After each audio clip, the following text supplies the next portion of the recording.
Hello there, I'm Hannah Wise. Welcome along. Now today, the European Union released proposed regulations on artificial intelligence, rules covering technology like facial recognition and AI that would have big implications for tech giants like Facebook, Google and Microsoft. Well, CNN's Anna Stewart has been following this story for us and joins me now. Anna, what did Europe actually announce today?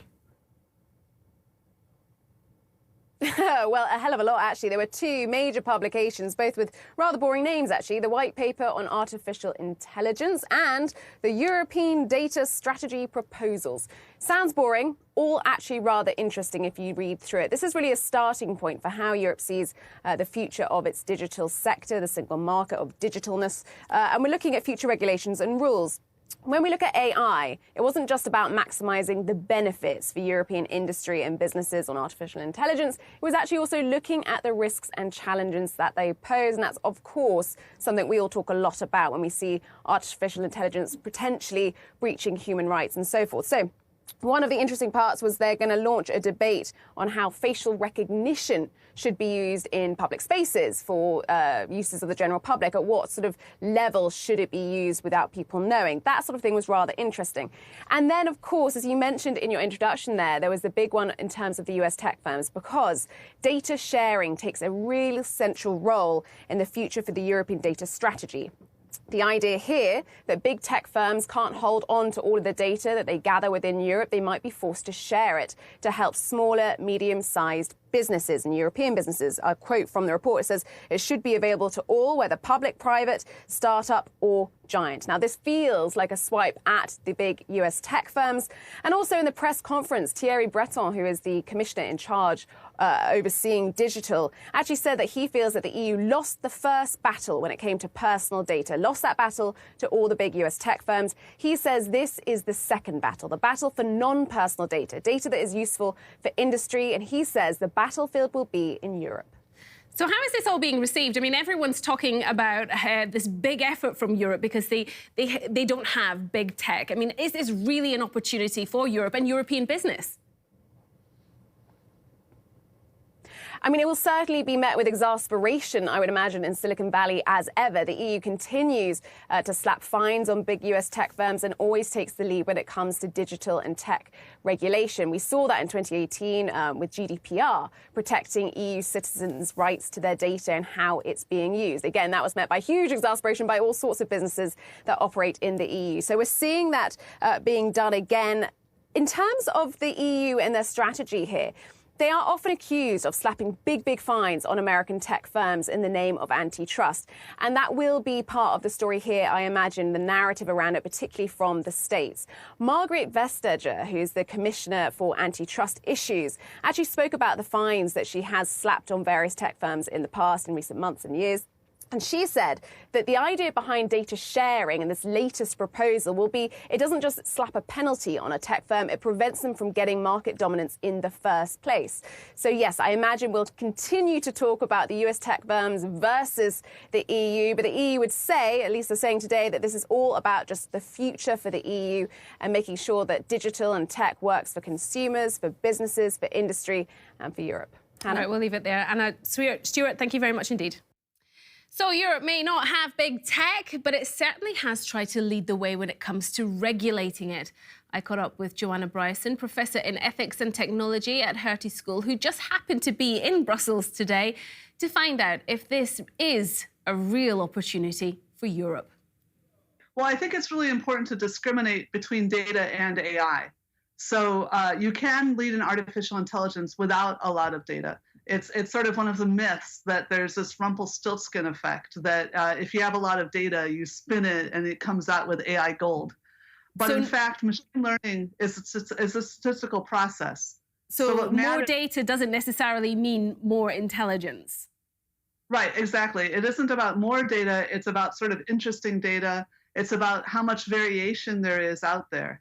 So whether you need that data depends on what you're trying to do. For example, if you're trying to surveil every person, then you need every person's data.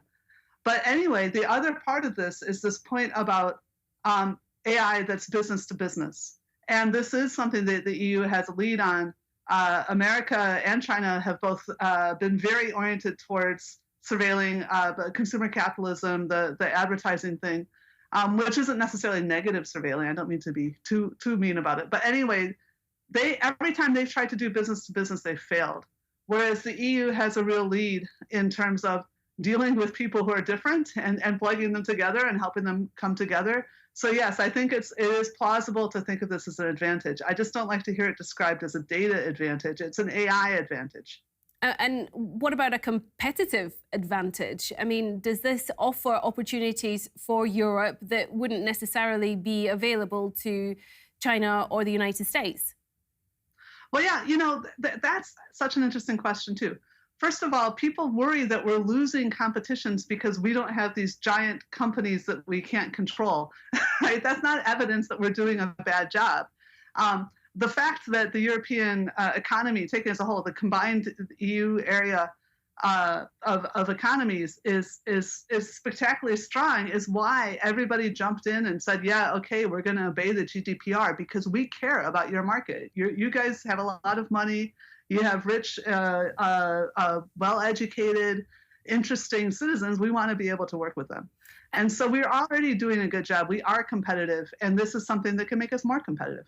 I mean, when it comes to regulation, that's really what this has been all about today. Can Europe be a leader in tech regulation? Yeah, well, it's interesting. So that, again, the GDPR shows not only can we defend the data of our own citizens, but a lot of other countries jumped in too. Indonesia and the Philippines and Japan. And not just Australia and the Five Eyes or whatever. So we already are leading in regulation, and it's because regulation is actually a good thing. I find it really maddening because everyone, the big tech, were so worried about the GDPR, and that it was actually handing them business on a plate. And they're going, oh, this is good for us as well as apparently good for you. Well, this undoubtedly has a massive effect on big tech because you've got Mark Zuckerberg, who's actually in Europe right now to deal with this. Yeah, well, I don't know if he's personally reprogramming Facebook while he's here, but I think they want to show that they care. And when they come, they often learn things. There's a lot to learn in Europe about what happens if you're not sufficiently careful with people's data. When Margrethe Vestager, the European Union's digital and competition chief, says that, we need to create societies where people feel they can trust what's going on, is what Europe has done today and the steps that it's beginning to take, is that the solution? Is this regulation really achieving trust? I think the most important thing is to achieve appropriate levels of trust. And so what this regulation is about is not so much trust, transparency, and accountability. And with those things, then we can trust the people who deserve trust and not trust the people who are actually doing things that are harmful to us. Such as? Well, for example, selling our data when they shouldn't have been. Right, it's illegal to use people's data in a way that they didn't anticipate, and that was what happened when people were selling data. We didn't think that which pictures of kittens we liked was in any way going to impact what government we got. And finally, what's your take on a digital tax that an overarching digital tax by the European Commission? I think that one of the biggest problems we have right now is managing transnational corporations. The only thing I think is a little unfair about digital tax is I don't think we should only pick on big tech. I think that some of the problems are also finance and pharmaceutical and aerospace. There's all kinds of large companies, but something that looks at the wealth that is being accumulated from the European citizens and then goes back into supporting the production of healthy, educated European citizens, that makes sense. All right, next up, is your business protected from cybercrime? The risks are huge, and the issue has jumped back into the headlines recently with fresh revelations about Crypto AG, the Swiss encryption firm that helped the CIA break into other nations' secret messages. Well, our reporters caught up with industry leaders at the Swiss Digital's Day conference recently for more.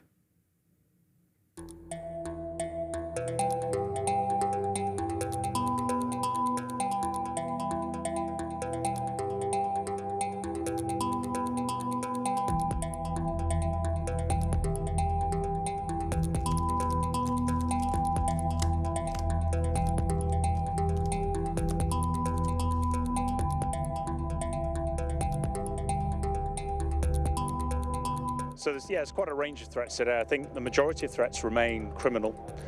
Most organisations are still being attacked by criminal organisations trying to steal money, credentials, or ways of accessing bigger items from the company. So I would say about 80% of most of the threats today are still from organised crime or lone criminal organisations. What we are seeing, though, is a significant increase in state-sponsored type attacks. So that is where a nation-state is trying to steal data that might be of value to its own industries or its own country, and they see commercial enterprises as good targets, clearly to try and get that information.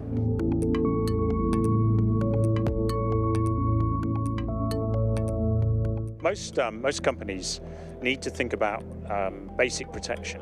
I think a majority of commercial businesses today think that it isn't a real risk and aren't investing sufficient in defences. Defences can be quite basic, just an improvement in cyber hygiene, which is your employees' understanding of the risk from phishing emails, for instance, can actually protect your company really quite significantly.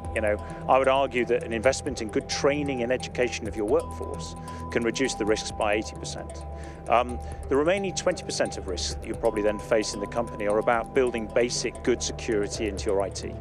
And none of that's expensive.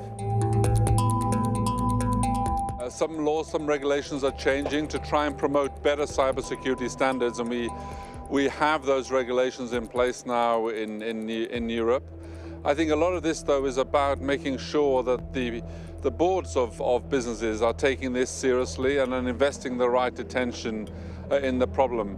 I also say to many business leaders, though, don't panic. Don't think that this is the end of the world. It is a serious problem, but it is one that we can deal with, providing we take the right safeguards and protect ourselves and work together as a community.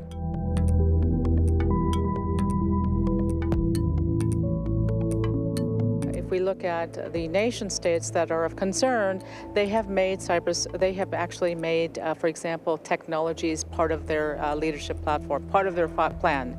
So in the case of China, artificial intelligence, blockchain are part of their 5-year plan to be a leader.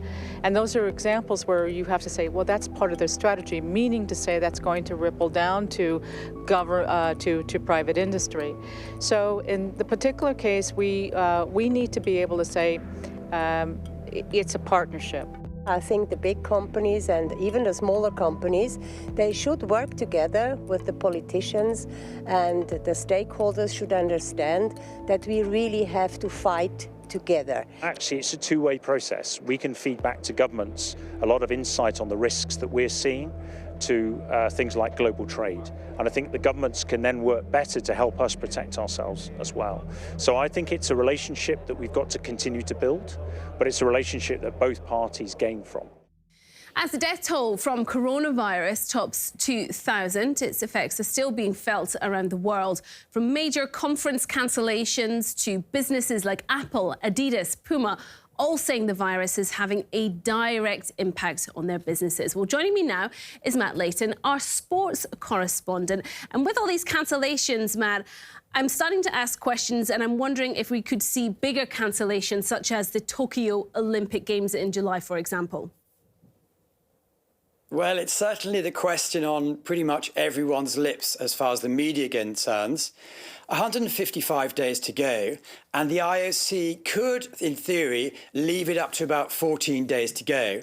So at the moment, all the academics I'm speaking to, the Olympians I'm speaking to, the people who know the IOC, are saying, no, it's not on the agenda at the moment. For the obvious reasons, we're 5 months out, the temperature's expected to get better. There is no plan B in the sense there's no where else they want to hold it, although I believe the Brits this morning said we can have it. But it's a case of logic would say that this virus is going to be fairly controlled. The question is, we're going to have 600 athletes from China, are they going to be dangerous? Well, already quite a few of those athletes are outside the country. So no, it should not be. But the way it works is the local organising committee, Mr. Muto, who's looking after that, he's coordinating with the IOC, and they're all coordinating with the World Health Organization, who are actually giving them details and latest information. So clearly, if it gets a lot worse, and we could see something, but at the moment, no, it's not on the agenda.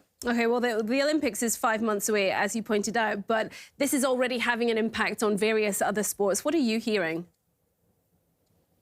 Well, we're hearing at the moment that I was looking through a list earlier today that one of the agencies has put out, and I think there's more than about 70 different events that have been postponed. The latest one I can find so far is the beginning of May. So, yes, in China, they seem to be very responsible and conscious that if you have a group of people together and if the virus is transmissible by putting people together, then it's a no-brainer to cancel. So some high-profile events that we all know about, such as the World Indoor Athletics in March, that's been put aside to 2021. The Formula One in China, in Shanghai in April, that's been officially postponed. But although there's 22 races scheduled for the season, it's going to be very difficult to repurpose that, and also the E-Grand Prix. If you're looking through the list, pretty much all the different sports from your golf to your sailing to your soccer to your tennis have been affected. And in China and many of the countries around, they have been postponing. But one, for example, you have the United World Wrestling now having their Asia Championships this week in New Delhi. They haven't postponed, although the China team haven't obviously come. All right, well, what does this all mean for finances then? Well, it does mean at the moment that a lot of people have been disappointed. It means that quite a few flight insurances are coming into action. If we look at the hypothetical worst case scenario and they go ahead and cancel the Olympic Games, that is quite painful. Yes, the IOC have insurance. They have cancellation insurance. They pay in their books around about $12.7 million to have this. But clearly the whole liability, which is up to about $2.1 billion, is not going to be covered by that. The major problem for the IOC is that they make about 73% of their money comes from media rights. No event, no media rights. Also, their 12 top sponsors, if they're not involved, they have to pay them back. So a couple of insurance mates of mine have done some calculations. They say, well, the IOC might have insurance to cover up to about $650 million. However, their total liability or potential loss could be about $2.2 billion. And so that's a massive whopping loss that has to be covered. Why is this important? Well, the IOC, who had revenue in the last the last 4 years of about $5.7 billion US, they give 90% of that back to sports.